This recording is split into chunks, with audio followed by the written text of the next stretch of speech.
Alright everybody, welcome back to another super powered episode of How To Divination. In this case we're approaching the I Ching, but we're approaching it through a slightly less popularized method. It ain't the coin method is what I'm trying to say. It's not the Yarrow sticks. It is the dice method, the D10 method. We're not going to get into too much about what the I Ching is in specific in this particular episode. There'll be another episode.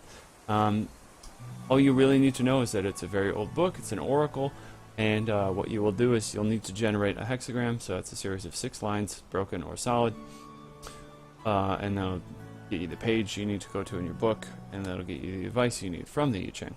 And that's about it. Now each line can be changing into another line, or it can be more of a stable line. And those are called young and old lines, and we have 2 flavors here. We have yang lines, which are the solid ones, and yin lines, which are the broken ones. And that's about it. We'll kind of explore that as we go through the practice here. So this particular method that we'll be using today utilizes these 3 D10s, and it comes from Mithros of the Abrahadabra Institute. There's a lot more going on behind the scenes with this method. There's a lot of depth involved here, which you can look into at your own leisure whenever you get the chance. I do recommend looking into it. But for today, we're just going to go over the bare bones, the basic instruction to get you started using this method. It's sometimes a little more convenient, a little more aesthetically pleasing to carry around dice rather than the coins that most people employ. The coins are another valid method, of course, and it's enjoyed by many people. But if you're a gamer or you just have these dice laying around, this method might be for you. So that's enough yapping. Let's get into it. The basics behind this method. Any odd number that comes up on a die, for example, 1, will be a yang element at play. Whereas any even number, such as an 8, will be a yin element at play. And we'll build our lines in this fashion. Honestly, the best way to learn is just by watching and seeing how it's done. So without further ado, we'll begin building a hexagram. Normally what you'll do, of course, is you will have a particular question in mind, you will sit down, you will think about your question, you will meditate upon it, and get ready to do this. And when you are, you will shake your dice, and some people have a specific order they like to shake in.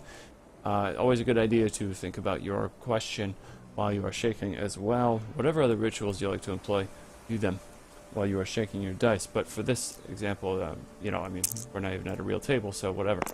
We'll just throw them and see what we get. So, what do we have?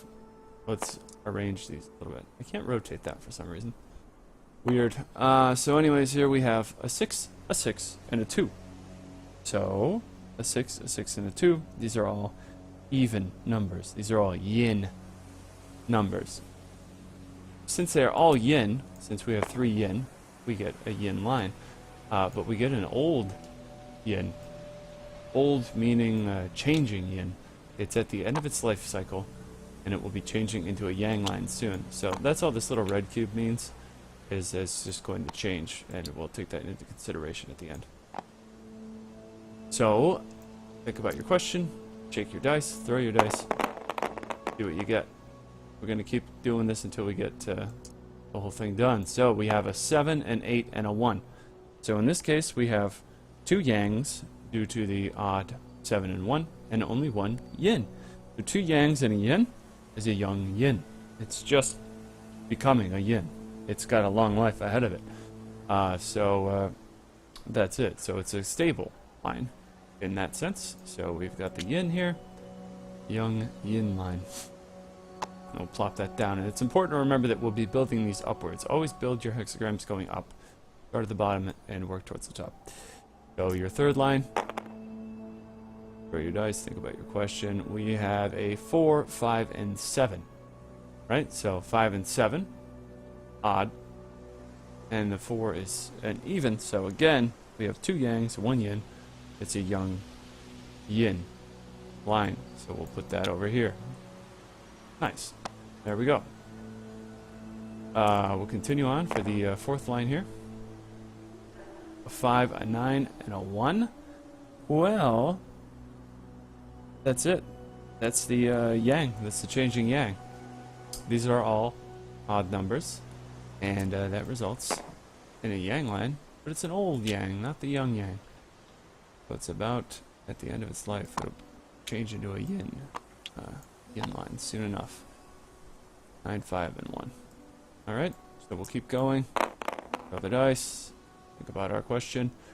We've got a 7, a 0, 10, I know, but we'll read it as a 0, and a 1. So we have 1 yang in the 7. A 0 counts as an even or a yin value. And then the 1 is another yang. So we have 2 yangs and 1 yin. 2 yangs and 1 yin is a young yin line. The vital yin is not changing anytime soon. Very yin-based hex here.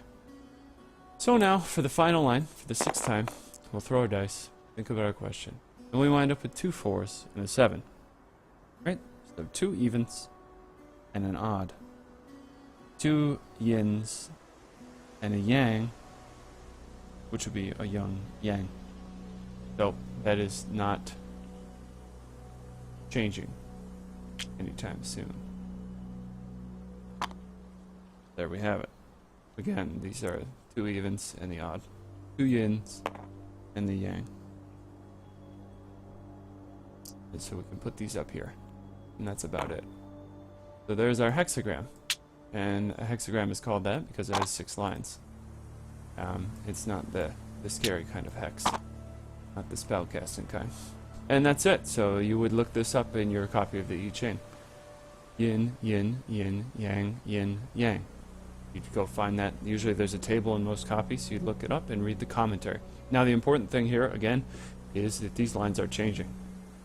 Okay, so you would read the commentary on these particular lines 1 and 4, in your copy of the I Ching, and apply the advice to your situation. And usually the I Ching is pretty scary with how relevant its information is to you. And then these lines will change to their opposites. Right? So the yin will turn into a yang, and the yang will turn into a yin, and that'll be that. And this will build up another hexagram entirely, right? So if you took these, move them over here, to replace those lines, you'd have this hexagram in particular, and that's it. You can also read this hexagram too, but you won't have any changing lines.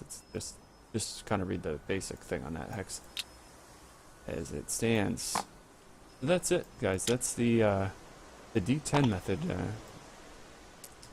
given to us by Mithros of the Abrahadabra Institute. Go check them out. A lot of good information, a lot of really cutting-edge stuff coming out of that group. And that's it. There's no more to it. Not in this video, anyways. You can check it out at your own pace from there. And while you are checking out I Ching-based consultation methods, you might want to check out my own Cards of Change deck. It's a real simple, real straightforward way to get at the I Ching, get some hexagrams going. I'll make another video on this in particular, but I mean, basically, you're going to shuffle, and you'll draw a card, and you'll get a hexagram. If it's reversed, you'll flip it back up and draw another one, and then compare to see which lines are changing. And that's about it. That's the basics. We'll do another video on that. Anyways, yeah, all these are pretty awesome pictures. Full, no borders. Good stuff. And it's quite a quick way to get a hexagram. So that's it. But that's not the dice method. That's just me plugging my stuff. So, that is available if you want one. Pick it up. Pick it up. They're very nice. So that's it for the dice. Yep. Throw them 6 times. 3 dice per throw, and see what you get. I hope this was helpful, and I hope it gets you finding a fun way for you to consult the I Ching. I love the method myself. I think there's a lot of depth to it. I think it's a good method. It's certainly easy to carry around a couple dice and you know, have a convenient way to get the I Ching talking to you. So that's it. I will catch you guys in the next video. Do the usual YouTube stuff, the likes and subscribes and whatever. It's very helpful, and you know, you won't miss any new exciting videos that I put out whenever that happens. So thanks a lot, guys, for checking this out. I hope you're all doing well, I'll see you in the next video. Bye.